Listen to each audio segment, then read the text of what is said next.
โอเคมาซุงกูก็มากินส้มตำจำห้องมาเนี่ยมากินส้มตำนี้กันมาเนี่ยโยโย่โยโย่เนี่ยส้มตำ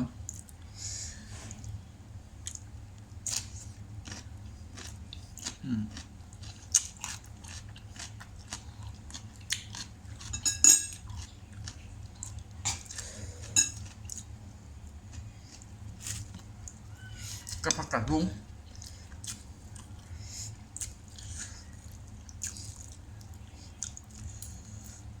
มาพิษกับน้ำหัวเลี้ยงจ้าอ้างไง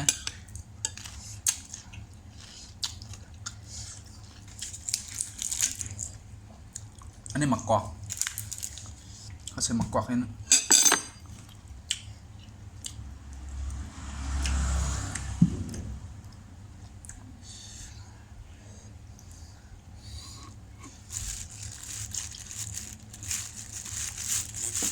เด็ดไม้ไหนกินส้มในสุดยอดในกินส้มตำ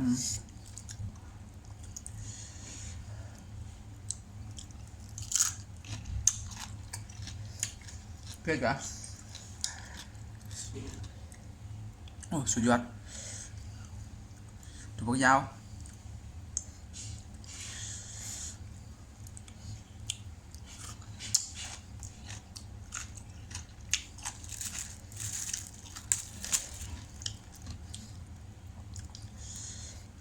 โอ้สุดยอดลำแต่พี่น้องสุดยอดแต่พี่น้องเหรอ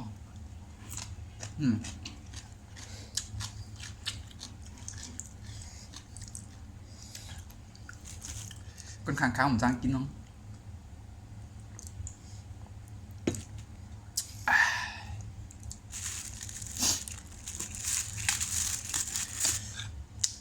นี่เอามะเขือเทศก็งามอร่อย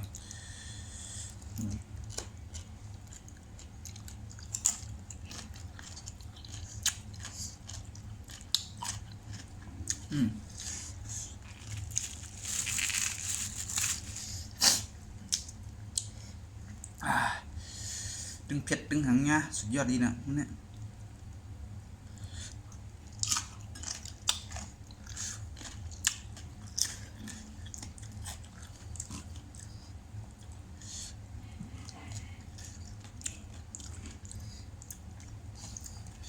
เผ็ดหนาวพอก่อนพี่น้องเลยไปว่ากันใหม่ในคลิปต่อไปแล้วนะอย่าลืมกดติดตามกดไลค์กดแชร์ด้วยโอเคมาชุ่ม